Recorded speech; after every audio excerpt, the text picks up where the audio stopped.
Let's move on to the Arizona Cardinals here. AJ, we're going to keep this running back talk going and Gonna talk keep it about running. James. There you go. I like what you did there. We're going with James Conner. Last year we were terribly wrong about James Conner because we were avoiding him, and he ended up becoming a very, very valuable fantasy option. This season, he's the guy. There's no Chase Edmonds. Aaron's love for Benjamin is there, but James Conner James Conner is the running back one in Arizona. What should we expect from him as the guy in that backfield? So I'm expecting a very close to repeat season with obviously some touchdown regression. I mean, 18 touchdowns last year was great, was fantastic. But as I mentioned earlier in the show, a lot of that came off of goal line scoring, which I imagine they will keep going. But who knows if he can do the exact same thing? What I'm worried about, or what I really need to see how they're going to use him, is in the passing game. They brought Darrell Williams in, who's not like another world passer or anything, only 47 receptions last year. But when you look at what happened with Chase Edmonds out of the lineups from weeks 9 to weeks 14 last season, James Conner averaged 26.2 fantasy points a game and 5.5 targets while running routes on 61% of his snaps. So I don't know if they liked what they saw from him so much out of the passing game that they plan on using that a little bit more to their advantage.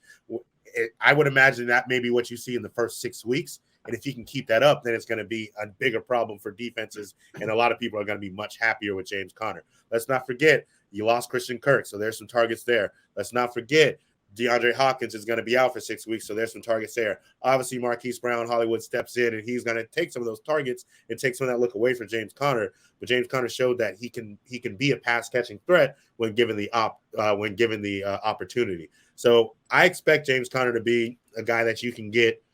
I'd say in the 4th round is probably where you're really looking for him. But I also expect people to reach because of what he did last year, and they're expecting exact repeat performance. But around the 4th round is what I'm looking for myself, and I think he's going to be a solid RB1.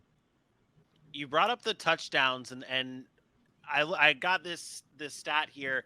The top 5 players in terms of how much their fantasy points depended on touchdowns, 41% or 40 close to 42% of James Conner's fantasy football points was because of touchdowns, second in the league.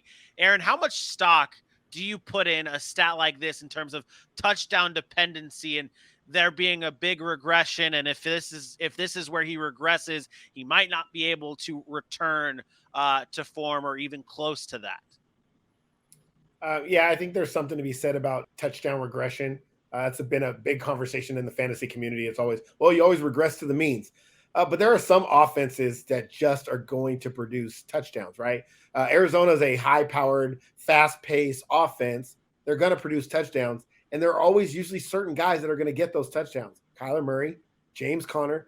They don't have a real big wide receiver threat. You have guys that can get down the field now, but there's no DeAndre Hopkins in that red zone. Maybe Zach Ertz picks up some of that slack. Maybe you see a Trey McBride get a couple. But I don't think there actually is going to be very much touchdown regression from James Conner. I think he's going to score a ton of touchdowns. I think the regression does come from perhaps the passing game, maybe see him come off the field a little bit on 3rd downs due to a Darrell Williams. Unfortunately, I do think Darrell Williams will play over Benjamin, but just because he's a veteran, he knows in the NFL and stuff like that. But I don't see much of a regression here from James Conner other than maybe his efficiency on the offense because now they don't have the outside threat of a DeAndre Hopkins. And then again, maybe the pass catching work a little bit, not too much. I still think he'll be able to get some work out of the backfield, but if he's healthy, he's going to produce in that offense. And I think he scores another 12 to 14, 15 touchdowns this year. And he's going to be an easy, solid RB1, in my opinion. I don't think there's a chance in hell that James Conner is available in the 4th round. Yeah. Right now, I know.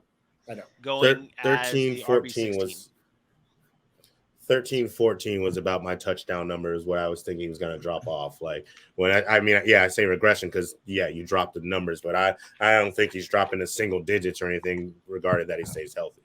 Yeah, barring health. This is always, with him, it's always barring health. Right. And that was most people's biggest fear when it comes to James Conner anyways. Yeah. So you brought up DeAndre Hopkins and how that could without DeAndre Hopkins for 6 games, obviously suspended, affecting James Conner. Aaron, how much of DeAndre Hopkins not being there for the first 6 games affects Kyler Murray? I thought it would be a lot.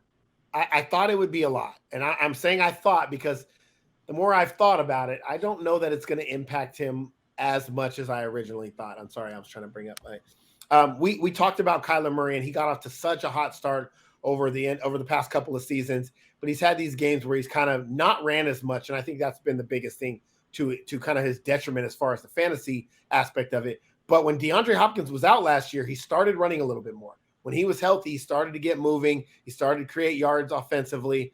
And then now you add Hollywood Brown, who has that big playmaking ability. And I know Christian Kirk was that guy, but I'm sorry, Hollywood Brown right now is still better than Christian Kirk, in my opinion. He was a first-round pick. He's gotten better every year. And they have a connection. And so I think that's important. And then DeAndre Hopkins is only going to miss part of the season. So you get D-Hop back the middle of the part of the season, and then you have him and Hollywood Brown on that other side. You add in the tight ends to James Conner. I think Kyler will be fine. I think he'll manage the beginning part of the season. Maybe he doesn't have the great performances we're used to seeing, but he's a quarterback that can run the football. He's dangerous around in the red zone because he can run, and he has a cannon of an arm with a stretch down the field type receiver. He'll be fine.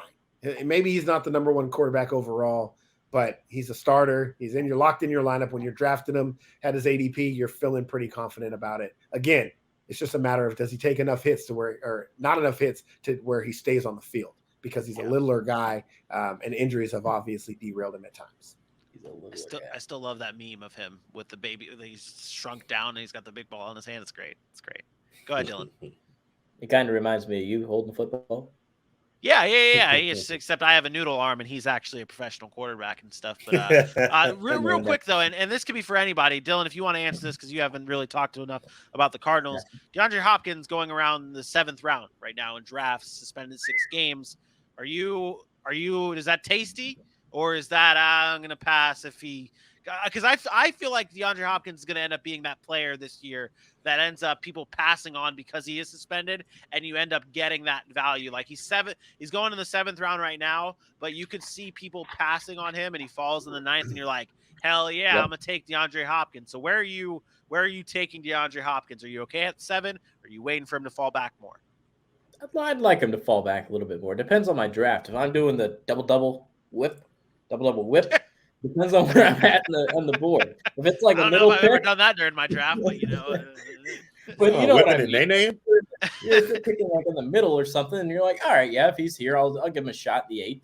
But if I'm doing the double whip, I think I'd take him at 9, like the 9th round. I think that would be pretty cool. I think you get you get your starting roster, and then you're like, all right, am I good enough? Do I have enough durable guys that I feel safe taking a DeAndre Hopkins here? Now, if I got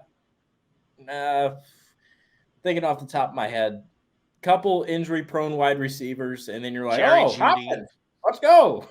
That's sort of like, it doesn't really sit well. But if the roster looks well, I have no problem taking DeAndre Hopkins right there. Okay. I'm going to say I'll pass on D-Hop altogether this year. Unless it just gets stupid and he's there like in the 12th or 13th round. I hate saying this. And this is not some hot take. I'm not trying to start an argument or anything. Good. I think DeAndre Hopkins is on the decline, on the backside of his career. Very much like I said with Julio Jones. It's not just the greatness of DeAndre Hopkins and getting hurt, and it's just watching him play. They use him differently. He doesn't get off the line of scrimmage the same. He's not winning matchups one-on-one anymore. He's not creating separation. That makes it harder for players that are getting of that age, that have played a long time in this league and never missed games. Remember, DeAndre Hopkins never missed games until the last couple of seasons. So I'm going to be off the DeAndre Hopkins train. And if I get burned because he comes back and he has a great second half, so be it. But I have a feeling it's going to be more regular and average type play than greatness that we're used to seeing with DeAndre Hopkins. I don't hate that take, because I do remember feeling last year like there was just something off with DeAndre Hopkins. But at the same time, not counting last year, the year before, 1,400 yards, and we've just seen how talented he is. It would not shock me, and I don't think it'd shock you either, if he came back from his 6-game suspension in week 7 through 17, 18. He was just the same old DeAndre Hopkins, who was a crazy beast who can catch every single ball thrown his way, a danger in the red zone, toe tapping in the corner. Like it's just I feel like I would need to see another year with question marks before I could confidently feel that type of fear with a DeAndre Hopkins. But like I don't hate that thought process. It's fair. I turned down a couple trades for DeAndre Hopkins last year. 30. So I'll just say that 30. It scares me. It's 30 now. It's a New number age that athletes, just scares, man. These guys get crazy. It scares me in the NFL at the position, those skill positions when they hit that age. It's just too much football. And I mean, you're talking about a guy who's been in the league 10, 11 years. It's a lot of football. His body's been through a lot. He's played a lot of games. Yeah. I don't know. Last year he had two games with 80+ yards. He didn't have a 100-yard game last year at all, and then the rest of his games were below 70 yards in terms of the yardage. And I don't hate that take touchdowns. Yeah, he will find a way. To get 8 he's still a very talented wide receiver. Anything can happen. Right.